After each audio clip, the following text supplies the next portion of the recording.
Hello friends, आज की हमारी कहानी है अलाइव। मूवी की शुरुआत में हम देखते हैं कि एक अलार्म बज रही है और इस वक्त सुबह के 10 बज रहे हैं। जुनू नाम का एक लड़का नींद से उठता है और अपनी मॉम को आवाज लगाता है, पर कोई रिस्पांस नहीं मिलता। वो उठकर मुंह हाथ धोकर फ्रिज से पानी निकालता है और टेबल पर देखता है कि एक नोट रखा है। नोट पढ़ने के बाद वो ऑनलाइन अपने दोस्तों के साथ गेम खेलने बैठ जाता है। ऑनलाइन उसका एक दोस्त कहता है, हे भगवान, ये टीवी पर क्या चल रहा है। जुनू तुरंत उठकर अपना टीवी ऑन करता है। टीवी में न्यूज चल रही है कि शहर में अचानक से लोग आतंक मचा रहे हैं। लोगों में भगदड़ मची हुई है। जुनू खिड़की से देखता है कि लोग सड़कों पर एक दूसरे पर अटैक कर रहे हैं। तभी एक फायर ब्रिगेडर का ट्रक जुनू के बगल वाले बिल्डिंग के दीवार में टकरा जाती है और एक जोरदार धमाका होता है। जुनू देखता है कि एक बच्ची अपनी माँ को खाने लगती है। ये सब देख के जुनू बहुत डर जाता है। तभी उसे अपने घर के दरवाजे के बाहर कुछ आवाज सुनाई देती है। वो जैसे ही दरवाजा खोलता है, बहुत ही तेजी से एक लड़का उसके घर के अंदर घुसा चला आता है। जुनू उसे अपने घर से बाहर निकालने की कोशिश करता है, लेकिन वो लड़का माफी मांगते हुए कहता है कि तुम मुझे जानते हो, मैं तुम्हारा पड़ोसी हूँ। लेकिन फिर भी जुनू नहीं मानता और उसे बाहर जाने को कहता है। लेकिन लड़का जुनू से रिक्वेस्ट करता है कि वो उसे यहाँ रुकने दे, क्योंकि उसका भाई भी अचानक से ज़ॉम्बी बन गया है। वो आगे जुनू को बोलता है, क्या तुम यहाँ अकेले रहते हो?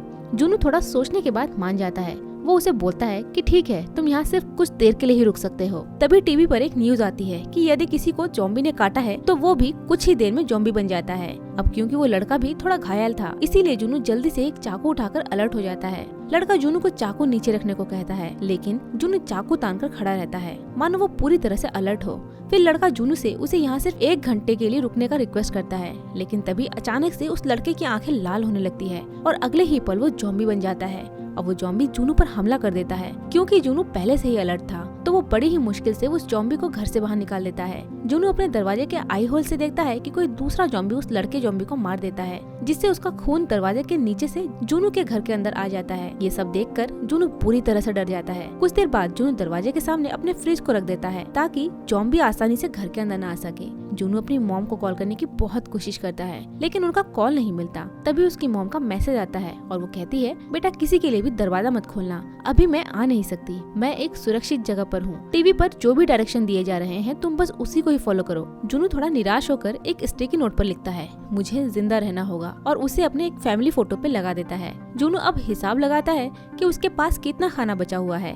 फिर अफसोस करते हुए अपने आप से कहता है, ओह मॉम, काश मैं आपकी बात मान लेता, और फिर निराश होकर बिस्तर पर जाके लेट जाता है। अगली सुबह जुनू अपने फोन पर देखता है कि कई लोग सोशल मीडिया पर हेल्प मांग रहे हैं। तब जुनू भी अपने एड्रेस के साथ अपनी एक फोटो क्लिक कर सोशल मीडिया पर अपलोड कर देता है ताकि उसे भी कहीं से कुछ हेल्प मिल सके। फिर जुनू अपने ड्रोन पर अपना मोबाइल लगाकर बाहर भेजता है और चेक करता है कि कहीं पर सिग्नल काम कर रहा है या नहीं। मोबाइल में सिग्नल आते ही जुनू अपने VR बॉक्स की हेल्प से कॉल करने की कोशिश करता है, लेकिन दोस्तों तभी मोबाइल की बैटरी डाउन हो जाती है। अब जुनू परेशान होकर अपने कंप्यूटर पर PUBG खेलने लगता है, लेकिन तभी नेट भी काम करना बंद कर देता है और फिर वो निराश होकर सो जाता है। अचानक से उसकी आंख खुलती है और वो बाहर देखता है कि एक पुलिस कुछ ज़ॉम्बी को शूट करते हुए अपनी जान बचा रही है, लेकिन वो सारे ज़ॉम्बीज को मार नहीं पाती और ज़ॉम्बीज उस पुलिस को ही खींच कर ले जाते हैं। जुनू अपने बालकनी से उसे छोड़ने के लिए चिल्लाता है, लेकिन ज़ॉम्बीज उसे रोक लेते हैं। तभी उसकी आवाज सुनकर एक ज़ॉम्बी जुनू के घर का दरवाजा खोलने की कोशिश करता है। जुनू उसे रोकने की कोशिश करता है, लेकिन रोक नहीं पाता और भागकर चालाकी से बालकनी से गिरने की एक्टिंग करता है और ज़ॉम्बी उसे पकड़ने के चक्कर में नीचे गिर जाता है। इस तरह से जुनू इस बार अपनी जान बचा लेता है, लेकिन दोस्तों अभी और भी खतरे बाकी हैं। फिर जुनू अपने घर के अंदर आकर देखता है कि फ्रिज में रखा हुआ सारा खाना नीचे पड़ा हुआ है और वो बहुत ही दुखी होकर एक वीडियो रिकॉर्ड करते हुए कहता है, मैं पिछले 2 दिन से अपने घर में फंसा हूँ, मुझे जिंदा रहना होगा, तुम्हें जिंदा रहना होगा। ये मेरे पापा की ओर से मेरे लिए आखिरी मैसेज था, लेकिन आप देख रहे हो मुझे नहीं पता कि मैं कैसे जिंदा रह पाऊंगा।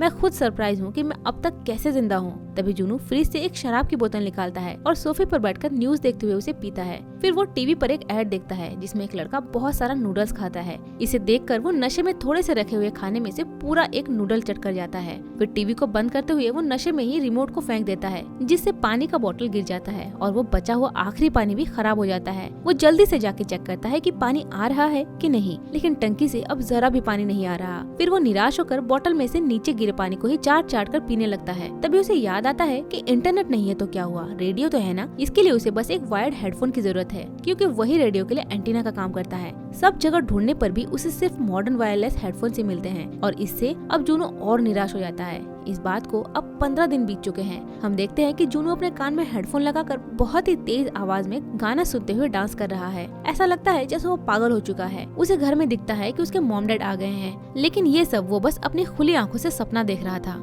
जूनो अचानक से रोने लगता है और कुछ देर बाद अपने फोन में एक सेल्फी स्टिक लगाकर बालकनी के बाहर लटक कर सिग्नल पकड़ने की कोशिश करता है। थोड़ा सा सिग्नल मिलने पर जूनो अपने फोन में आया हुआ वॉइस मेल सुनता है, जिसमें उसकी मॉम कह रही है कि अभी हम तुम्हारे पापा के ऑफिस में हैं, तुम्हारी बहन भी यहाँ है।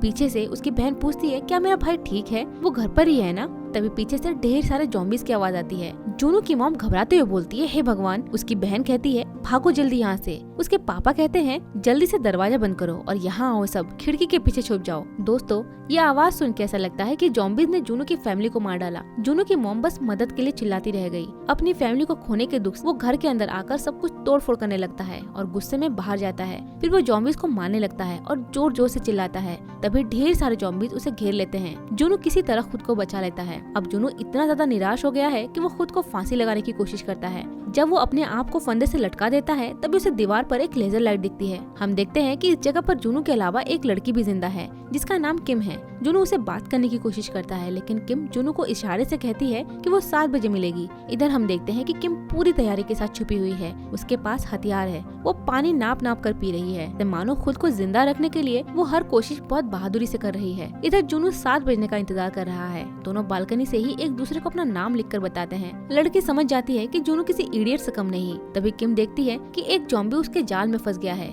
जी हाँ दोस्तों, ये लड़की बहुत चालाक और तेज है। इसने ज़ॉम्बीज़ के लिए जाल बिछा रखा है। अब शाम को 7 बज चुके हैं। दोनों बालकनी से एक दूसरे से मिलते हैं। किम देखती है कि जूनो भूखा है। वो जूनो को कुछ खाना भेजने के लिए एक गेंद पर रस्सी बांधकर जूनो की तरफ फेंकती है, लेकिन गेंद जूनो तक नहीं पहुंच पाती और नीचे गिर जाती है। फिर जूनो अपने ड्रोन से रस्सी बांधकर उसे किम तक पहुंचाता है, जिससे किम जूनो को खाना भेज पाती है। जूनो खाना मिलने पर जल्दी जल्दी खाने लगता है। तभी उसे खाने के बॉक्स में एक स्टिकर मिलता है, जिस पर लिखा है कि धीरे धीरे खाओ। तभी जूनो देखता है कि किम ने जो गेंद नीचे फेंका था, जिस पर किम के घर की तरफ से रस्सी लगी हुई थी, उसे पकड़कर ज़ॉम्बीज़ किम के घर की तरफ चढ़ रहे हैं। जूनो किम को बचाने के लिए अपने ड्रोन से ज़ॉम्बीज़ पर अटैक करता है, लेकिन कुछ ही देर में एक ज़ॉम्बी ड्रोन को तोड़कर नीचे फेंक देता है। इसके बाद ज़ॉम्बी बहुत तेजी से किम के घर पे चढ़ने लगता है। तभी हम देखते हैं कि किम एक कुल्हाड़ी से ज़ॉम्बी का हाथ काट देती है और ज़ॉम्बी नीचे गिर जाता है। लेकिन इस घटना के बाद बाकी के ज़ॉम्बीज़ को किम के घर का पता चल चुका है। अब किम जब अपने घर के अंदर आकर देखती है तो उसे दिखता है कि ज़ॉम्बीज़ के द्वारा रस्सी खींचने की वजह से सारा खाना तहस नहस हो चुका है। इधर जूनो खाने की तलाश में पूरी तैयारी के साथ एक पड़ोसी के घर में जाता है। उस घर से उसे बहुत सारा खाना मिलता है और साथ ही एक वायर्ड हेडफोन भी। अब वो जल्दी से आकर कुछ खाना किम के बालकनी की तरफ भेजता है और अब वायर्ड हेडफोन होने की वजह से दोनों वॉकी टॉकी से बात भी कर सकते हैं। किम जूनो को खाना देने के लिए थैंक यू बोलती है। जिम भी किम को उसकी जिंदगी बचाने के लिए थैंक यू बोलता है। अब दोनों घंटों तक वॉकी टॉकी से बातें करते रहते हैं। दोनों एक दूसरे के साथ अपनी पर्सनल लाइफ भी शेयर करते हैं। अब लगता है कि दोनों में अच्छी दोस्ती हो चुकी है। लेकिन अब सारे ज़ॉम्बीज़ किम के बिल्डिंग में पहुंच चुके हैं, जिससे किम अब जूनो की बिल्डिंग में जाने का डिसीजन लेती है। वो एक रस्सी के सहारे बालकनी से नीचे कूद जाती है और जूनो भी दूसरी तरफ से किम को ऊपर खींचने के लिए तैयार है। किम जैसे ही नीचे उतरती है तभी सैकड़ों ज़ॉम्बीज़ किम पर हमला कर देते हैं। किम बहुत ही जबरदस्त फाइट करते हुए आगे बढ़ती है। ये सब देखकर जूनो एकदम शॉक्ड हो जाता है और सोचता है इतनी अच्छी फाइट आखिर कैसे कर लेती है, आखिर ये है कौन। लेकिन दोस्तों, बहुत सारे ज़ॉम्बीज़ की वजह से किम अकेले उनका सामना नहीं कर पाती। तभी जूनो भी नीचे आकर किम की मदद करने लगता है। दोनों बड़ी मुश्किल से दूसरे बिल्डिंग तक पहुंच पाते हैं, लेकिन वहां भी बहुत सारे ज़ॉम्बीज़ उन्हें घेर लेते हैं, मानो जैसे बचने का आपको चारा ही नहीं बचा। तभी एक आदमी दरवाजा खोलता है और वो उन दोनों को अपने घर के अंदर छुपा लेता है। लेकिन किम को थोड़ा शक होता है कि इतने बुरे हालत में भी इस आदमी ने उनकी मदद क्यों की। फिर वो आदमी उन दोनों को कुछ खाने के लिए देता है।